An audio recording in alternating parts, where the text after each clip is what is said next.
Good afternoon, ladies and gentlemen. This is... What a day. Is today Monday? No, today's Tuesday. It is the 18th day of August, 2009. And welcome to the program, ladies and gentlemen. It's the special edition of the National Intel Report on this Tuesday.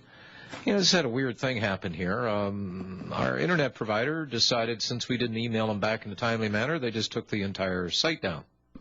Boy, what that causes. The problems. And I wasn't here to get their email because I was out of town, and my email account wouldn't work from my laptop where I was at. So what does one do? Well, you get to deal with the rules and the regulations.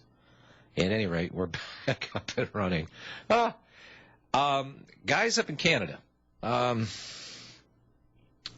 somebody sent me an email.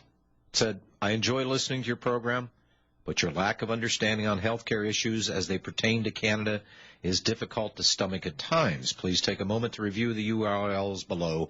As you do, try to bear in mind that libertarian utopianism is just that, utopian. Although markets work well when it comes to distributing potatoes, they're not suitable distribution mechanism for healthcare or any other goods and services. This was my response. I'm not looking for utopia. I want the government out of the way. Maybe I don't know all that you think that I should know about some form of national health care, but excuse me for saying, who gives a hoot? I don't know what I have to say to convince you. We used to have a pretty good system that was affordable here in the USA, good hospitals and doctors. The greedy ones got involved and prices went through the roof. If you're going to tell me that in light of the current situation, and that being the Hegelian dialectic, they started the mess, now they demonstrate how the people are in dire need, and now we're going to give you a solution. My response, I can't say on air. There is a way to fix this, but it's not going down the road you're on. You're not going to convince me, nor I you, so let's just drop it, okay? Let's make an excuse for one another and just say we're both stuck on stupid. P.S. I'm not a libertarian. People are having a hard time grasping the situation. If y'all are happy with your health care up there in Canada and paying out the nose through all these taxes to have it bureaucratically administered, fine.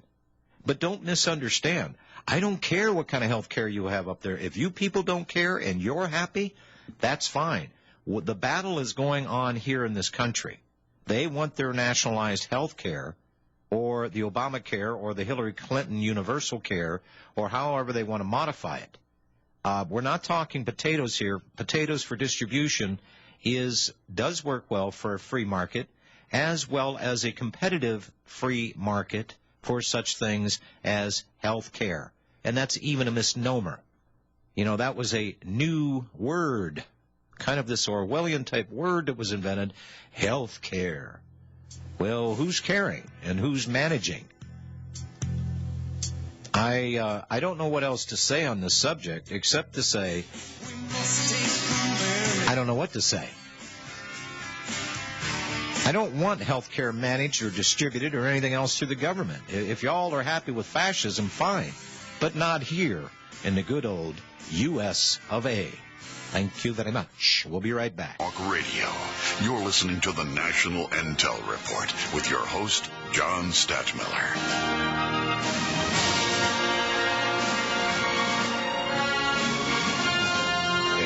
Boogada, boogada, boogada. Welcome, ladies and gentlemen. Mr. Robert Chapman, how are you, sir? Well, I think I'm passable today. Passable? Okay. Yeah, I was a little tired, you know. It happens when you get into your mid-70s. I'm hot on your tail there. But when you're going to be in your mid-90s, I'll only be in my mid-70s. You going to be around that long? In all probability, yes.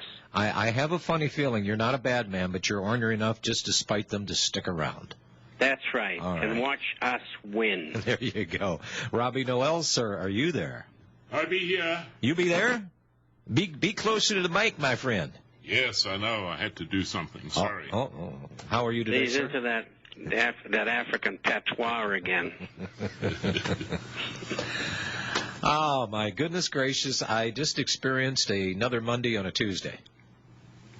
Well, what else is new? Well, I would just like it separated. If I'm going to have a Monday on a Friday, separate it by 4 days. I'd be most appreciative. You know, somebody had asked me something, and it was I was talking to an advertiser. She's based in Canada, Bob, and she was advertising on a big radio station in New York. And with the regular neocon folks, you know, the Rush Limbaughs and the Hannitys, and she said my particular product, it went from it was doing okay to absolutely nothing, and I think it's because of the economy. And we got to talking a little bit more, and she said, well, the economy's not that bad up here in Canada. And I'm straining my brain, and I'm thinking, there's got to be a reason for this. Did Canada get heavily involved in the banking system up there with the derivative market? No. That's why. Canada escaped it. That's why. And I was right. Well, there were some people who did get caught up in it, but it had to be probably less than 5%. And, you know, one of the interesting things is that, you know, lawsuits were filed. They were never settled against, you know, the purveyors of these CDOs, which are the brokerage firms. And the advice that the brokerage firms gave them to buy this toxic junk, and yet, as yet, they've had no recourse legally. And I don't get what's going on, because what to me, as a businessman for 50 years, when you lie about the rating of an investment and the investment falls apart, it's considered at a minimum civil fraud. And no one, either there or the United States or in Europe, has ever made a civil or a criminal complaint, which means to me that the banks and the pension plans and all of these other professional entities that bought this garbage had to be in on it in the first place. They had to know what was going to happen. Otherwise, they would have filed an action. Well, And that's very true. I mean, you know, you can start with the rating agencies, Standard & Poor's, Moody's, because ultimately it was these guys that put the AAA stamp on all that toxic garbage. I mean, that's why people bought it. I mean, they bought it because they thought it was risk-free. So they should start carting those guys off. well, Well, you know, that will never happen. Well, I know. Because they're all in on it together. But another fact, and this came out at the time that people started to realize what a problem this was, and that is that the brokerage houses, the banks, and the insurance companies work with the rating agencies. Sure, because they pay them. Excuse me, I sneezed. Yeah, they pay But they them. work together with them. It's a matter of fact. And so they all knew that the ratings were bogus. but yeah, there they are. You know, and people are going to jail in this country for the most minuscule things. I'm watching the news and, gee, what they consider to be worthy of reporting to the American public through their venues. And it was Michael Vick, the dog killer. Should he have been reinstated? And fluff stuff on CNN headline news, whatever. And I'm thinking, you know, are they trying to drive the rest of their listeners and watchers away? Because what they're dealing with on a daily basis has nothing to do with reality. Robbie, I checked out your site, ran across a story here about homeowners and how many houses are being lost. Economists, and this came straight out of the wonderful Washington Post, they estimated that 1.8 million borrowers will lose their homes this year, up from 1.4 million last year.